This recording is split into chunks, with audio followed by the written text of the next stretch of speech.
कल 16 तक क्वेश्चन कराए थे आपको। आज हम आगे चलते हैं क्वेश्चन नंबर 70। तो देखिए इसमें है Damini D'Souza to over the range of Kinsa retail as its managing director in India. Kinsa retail with its headquarters at Japan has been in the retail business of the last 40 years. It has regional officers in many countries that take care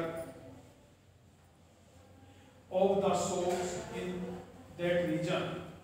As it is a large organization, the regional officers have been given the powers to decide and spend funds sanctioned to them by the headquarters for the welfare of the customers of their regions. Kinsale Retail wants to highest possible standard of ethical conduct being followed, for which a code of conduct is in place for putting value into practice. All employees as well as board members are required to act in accordance with the highest standard of personal and professional integrity when acting on behalf of the company. Non-compliance involve a heavy penalty, including termination of employment. Explain any two principles of journal management being followed by the Kinsale Retail. अब देखिए journal principal जहां word आता है तो journal principal Henry Fayol के सिद्धांत principal by Henry Fayol. तो उसमें बताना है, तो उसमें देखिए जो आपके दो पॉइंट हैं, अब दो पॉइंट आपने किस प्रकार से एक्सप्लेन करने हैं। तो देखिए उसमें सबसे पहला तो इसमें पॉइंट क्या आया है कि डिसिप्लिन कमिटमेंट का वर्ड आया है कि जो एम्प्लॉयर और एम्प्लॉइज के बीच रिटेल जो किन्सा रिटेल है और उनके जो बोर्ड मेंबर्स हैं उनके बीच जो कमिटमेंट हुआ है उस कमिटमेंट के अकॉर्डिंग है, कमिटमेंट के अकॉर्डिंग है। तो जो कमिटमेंट आते हैं वो किस में आते हैं, प्रिंसिपल ऑफ डिसिप्लिन में आते हैं। किस में आते हैं, प्रिंसिपल ऑफ डिसिप्लिन में आते हैं। ठीक है, तो एक तो आपका ये हो गया। दूसरा देखो इसमें क्या है कि उनका जो हेडक्वार्टर है वो जापान में है। रीजनल ऑफिसर जो है वो जो रीजनल ऑफिसर्स हैं वो काफी कंट्रीज में हैं। तो इसमें क्या है, जो कंट्रोल है वो तो जापान के द्वारा हुआ। जो हेडक्वार्टर है, जो मल्टीनेशनल कंपनीज होती हैं उनका जो मेन कंट्रोल होता है वो तो जहां उनका हेडक्वार्टर होता है वहां से होता है, तो वो तो सेंट्रलाइजेशन हो गया। लेकिन उन्होंने अपनी अलग अलग ब्रांचेज बना दी हर कंट्रीज में, वो क्या हो गया, डिसेंट्रलाइजेशन हो गया। तो सेंट्रलाइजेशन और डिसेंट्रलाइजेशन, ठीक है, एक तो प्रिंसिपल्स ऑफ मैनेजमेंट ये हो गया और दूसरा प्रिंसिपल्स ऑफ मैनेजमेंट जो उनके बीच कमिटमेंट हुआ है तो वो आपका कौन सा हो गया, प्रिंसिपल ऑफ डिसिप्लिन। तो अब क्या है कि ये क्वेश्चन आपका 4 मार्क्स का है। तो दोनों को 2-3 4 लाइन में आप क्या करेंगे, एक्सप्लेन कर देंगे कि प्रिंसिपल ऑफ डिसिप्लिन क्या होता है और सेंट्रलाइजेशन और डिसेंट्रलाइजेशन क्या होता है। ठीक है, तो देखिए इसमें क्या है, मैं अब इसमें क्वेश्चन में बता रहा हूं जो उन्होंने आंसर दे रखा है। Concentration of decision making authority is called centralization. जो डिसीजन मेकिंग अथॉरिटी का कंसंट्रेशन है वो आपका सेंट्रलाइजेशन होता है और it's dispersal among more than 1 person, जहां ज्यादा लोगों में इस पावर को हम पहुंचा देते हैं तो वो आपका डिसेंट्रलाइजेशन होता है। तो फ्योल के अनुसार जहां आपका मतलब एरिया छोटा है वहां सेंट्रलाइजेशन होना चाहिए और जहां एरिया बड़ा है वहां क्या होना चाहिए, डिसेंट्रलाइजेशन होना चाहिए। तो उसका जो हेड ऑफिस है वो कहां है, जापान में है, तो वहां तो सेंट्रलाइजेशन हो गया। और जहां ब्रांचेज हैं अलग अलग कंट्रीज में तो वो एरिया बड़ा हो गया तो वहां क्या हो जाएगा, डिसेंट्रलाइजेशन हो जाएगा। और जो प्रिंसिपल ऑफ डिसिप्लिन है, इसमें जो भी हमारे रूल्स हैं, रेगुलेशंस हैं, एग्रीमेंट है, कमिटमेंट है, जो भी ऑर्गेनाइजेशंस के, उनको हमें फॉलो करना है। ठीक है। इसके बाद देखिए नेक्स्ट है principles of Taylor and Fayol's are mutually complementary. One believe that the management should share the gain with workers, while the other suggested that employees' compensation should depend on the earning capacity of company and should given them a reasonable standard of living. Identify and explain the principles of Fioul and Taylor. अब देखिए दोनों के principal बताने हैं आपने। तो देखिए अब जो ये लाइन है, क्या लाइन है कि एक क्या कहता है कि मैनेजमेंट को अपना शेयर का जो गेन है वो वर्कर्स में डिस्ट्रीब्यूट कर देना चाहिए, और दूसरा क्या कहता है कि उनको फेयर रेम्युनरेशन मिलना चाहिए। तो जो फेयर रेम्युनरेशन है वो तो हेनरी फ्यूल का हो गया, ठीक है। और एफडब्ल्यू टेलर का जो प्रिंसिपल है, इट मींस अपने गेन का शेयर डिस्ट्रीब्यूट करना है। जब हम अपने गेन का शेयर डिस्ट्रीब्यूट करेंगे तो एम्प्लॉयर और एम्प्लॉइज के बीच हार्मोनी रिलेशन क्रिएट होंगे। तो यानी हार्मोनी नॉट डिस्कॉर्ड। हमें कोई भी वर्क जो है वो स्वीट रिलेशन में करना है, डिस्प्यूट में नहीं करना है। तो ये दो पॉइंट आपने इसमें एक्सप्लेन करने हैं। नेक्स्ट देखिए Principle of Taylor and Fioul are mutually complementary. One believes that the management should scientifically select the person and the work assigned should suit his or her physical or intellectual capability, while the other suggested that the work can be performed more efficiently if divided into specialized tasks. देखिए divide into specialized tasks, ये तो division of work हो गया। तो ये तो Henry fuel का है, ठीक है। और एफडब्ल्यू टेलर का कि हमें सबका साथ सबका विकास, development of each and every person, सभी व्यक्तियों को एक साथ लेकर चलना है। ये आपका एफडब्ल्यू टेलर का हो गया।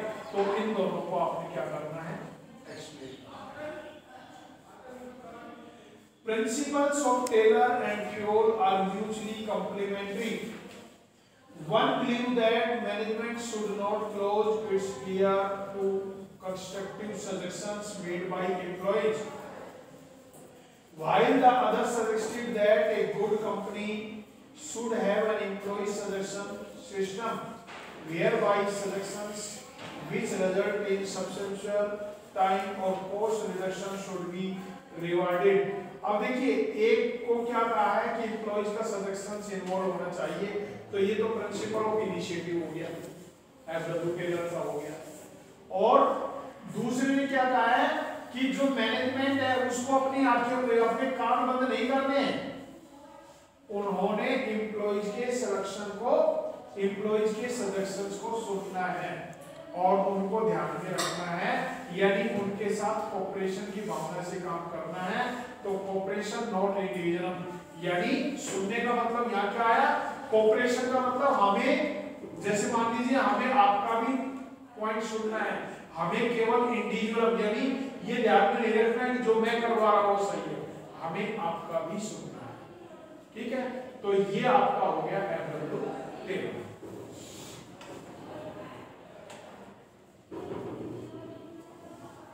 Sakhar Foundation is an NGO, non-government organization working to improve the lives of children with medical needs, the homeless and victims of natural disaster. Apart from donation in cash, they collect dry ration, old clothes, shoes, toys, books, medicine, etc. from donors.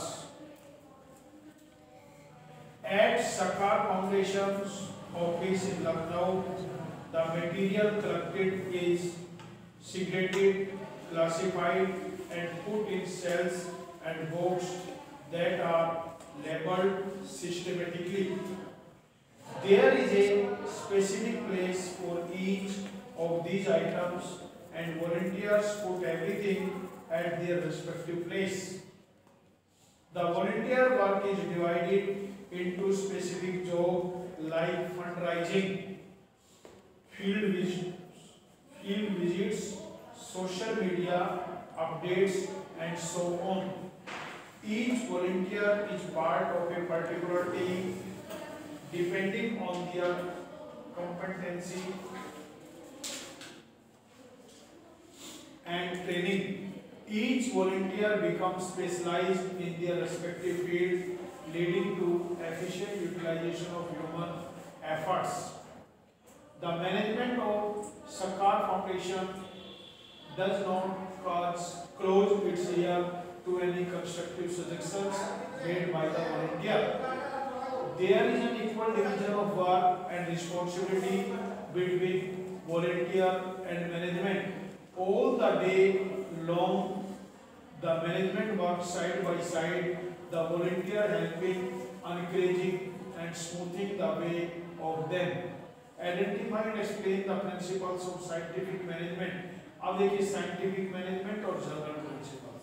तो scientific management में आपका अभी आपको बताया था, इसमें जो point आया है कि उसने सभी के सजेशंस लेने हैं, अपने काम जो है उनको करने हैं। तो कॉपरेशन नॉट इंडिविजुअल, जो पिछले क्वेश्चन में आया था, ये तो आप जरूर टेलर का हो गया।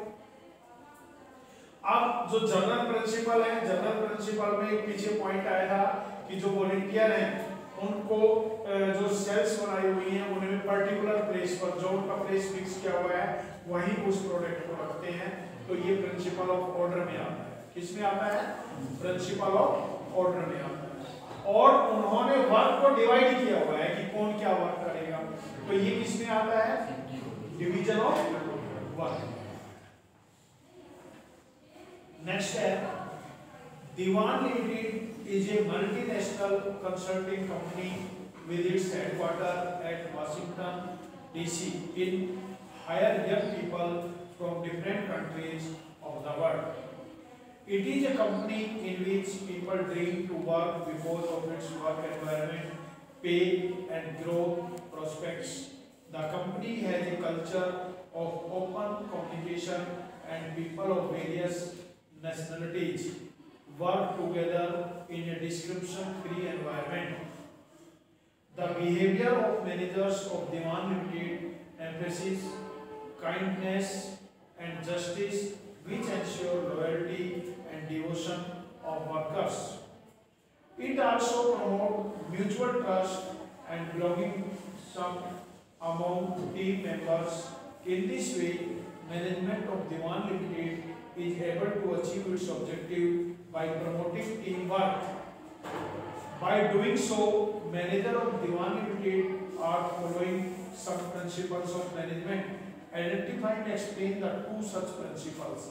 देखिए, अब उनमें जो principles लेने हैं, एक तो वो सबको साथ लेकर चल रहे हैं। जो सेम लेवल के वर्कर हैं, उनके साथ इक्वलिटी का बिहेव कर रहे हैं। तो एक तो उसमें क्या आ जाएगा? प्रिंसिपल ऑफ इक्वलिटी आ जाएगा। दूसरा इसमें क्या है कि वो आपस में आई को वी में रिप्लेस कर रहे हैं, यानी आपस में सभी मिलकर काम कर रहे हैं।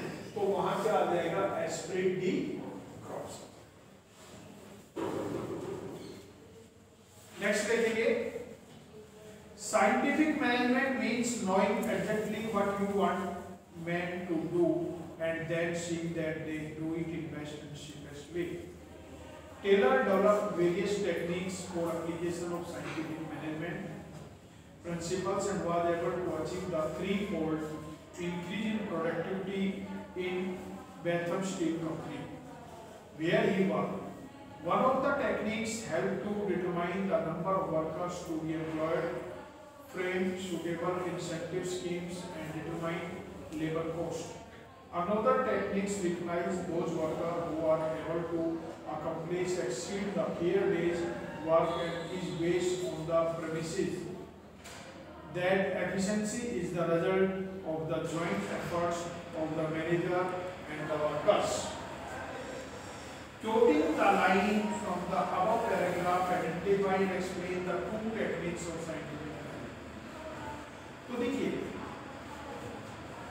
जो आपका ये जो केस स्टडी क्वेश्चन है, इस क्वेश्चन में एक तो क्या है कि जिन्होंने अलग अलग वर्क किया है, जिसने ज्यादा काम किया है उसको ज्यादा रेम्युनरेशन मिलना चाहिए, जिसने कम वर्क किया है उसको कम रेम्युनरेशन मिलना चाहिए। तो ये किस में आता है? ये आता है डिफरेंशियल पीस वेजेस सिस्टम, जो एफ.डब्ल्यू. टेलर ने साइंटिफिक मैनेजमेंट की टेक्निक्स बताई। दूसरा, किसी भी वर्क को करने के लिए कितना टाइम इन्वॉल्व होना चाहिए, वो किस में आता है? टाइम स्टडी में आता है। तो दूसरा पॉइंट क्या ले लेंगे आप? Time study. अब आपने उन दोनों को एक्सप्लेन कर दिया। अब देखिए, इसमें ये कहा है कि लाइन को क्योटेड करना है। तो जो लाइन को क्योटेड करना है ना, तो one of the technique help to determine the number of worker. देखिए इसमें ऊपर देखिए, one of the technique help to determine the number of worker to be employed, frame suitable incentive scheme. तो जो ये पॉइंट है, ये पॉइंट आपका जो हमारा टाइम और लेबर कॉस्ट से रिलेटेड है, ये टाइम स्टडी में आता है। और जो दूसरा पॉइंट है अनोदर, इसमें लिखा है another technique recognize those worker who able to accomplish exceed the fair day work, यानी जो उस काम को पूरा करने में सक्षम है और जो पूरा करने में सक्षम नहीं है, वो आपका डिफरेंशियल पीस वेजेस सिस्टम है। क्लियर हो गया? या कोई कंफ्यूजन है इसमें? Karan Nath took over North Motor Company from his ailing father 3 months ago. In the past of the company was not performing well. Karan was determined to improve the company's performance. He observed that the methods of production as well as selection of employees in the company were not scientific. He believed that there was only one best method to maximize efficiency. He also felt that once the method is developed, the worker of the company should be trained to learn that best method. He asked the production manager to develop the best method and carry out the necessary training. The production manager placed foreman developed this method using several parameters, right from decide the sequence of operation, place for man, machine and raw material till delivery of the product to the customer. This method was implemented throughout the organization. It helped in increasing the output, improve the quality and reducing the cost and wastage. Identify and explain the principles and techniques of scientific management followed by the production manager. तो देखिए, एक तो इसमें क्या है? Science not rule of thumb. हमें नई technology को ध्यान में रखना है, यानी नई टेक्नोलॉजी को ध्यान में रखना है, ट्रेडिशनल टेक्नोलॉजी को यूटिलाइज नहीं करना है। दूसरा इसमें जो आपका दे रखा है कि सबका साथ सबका विकास, development of each and every person, सभी को एक साथ लेकर चलना है, जिससे कि हम अपने ऑर्गेनाइजेशन को प्रॉफिटेबल बना सकें। अब देखिए 25 जो इसमें आता है, flavour limited was engaged in the business of making handmade chocolates. Lately the business was expanding due to good quality and reasonable price. As the demand was increasing, Flavor Limited decided to explore bakery product as well. In order to make bakery product, the company directly trained workforce to work overtime, but this resulted in multiple problems. Due to increased pressure, the efficiency declined and the workers had to take order from more than one superior. अब देखिए, एक से ज्यादा superior से order मिल रहा है तो unity of command आ गया, इससे क्लियर हो रहा है। ठीक है, नंबर 1। नंबर 2 इसमें क्या आ रहा है कि उनका वर्कलोड बढ़ गया, तो उनकी एफिशिएंसी कम हो गई। इट मीन जब हमारा वर्कलोड बढ़ जाता है ना तो वी गेट फटीग, हम थकान महसूस करते हैं, और जब हम थकान महसूस करते हैं तो हमारी जो वर्क की एफिशिएंसी होती है वो क्या हो जाती है, डिक्रीज हो जाती है। तो दूसरा पॉइंट ये, ठीक है। तो बेटा ये 25 केस स्टडी क्वेश्चन है सेकंड चैप्टर के, और ये 25 के स्टडी क्वेश्चन 2014 से लेकर 2019 तक का जो एग्जाम है उसमें आएगी। कोई भी क्वेश्चन ऐसा नहीं है इनमें जो 2014 से 2019 तक के सीबीएसई के बोर्ड एग्जामिनेशन में आए हुए ना। जो आपकी ये बुक है ना, इस बुक में केस स्टडी क्वेश्चन को 4 पार्ट में पढ़ना है। पहला पार्ट एनसीईआरटी के जो 2-3 क्वेश्चन है, उसके बाद दूसरा पार्ट में केवल वो क्वेश्चन है जो आपके 5-6 सालों के दौरान बोर्ड में आए हुए हैं, उसके बाद उन्होंने अपने क्वेश्चन बना के दे रखे हैं। तो मैंने आपको वो क्वेश्चन सोल्व करा दिए हैं जो बोर्ड एग्जाम में आए हुए हैं, ठीक है। तो 1-2 दिन में बुक आ जाती है।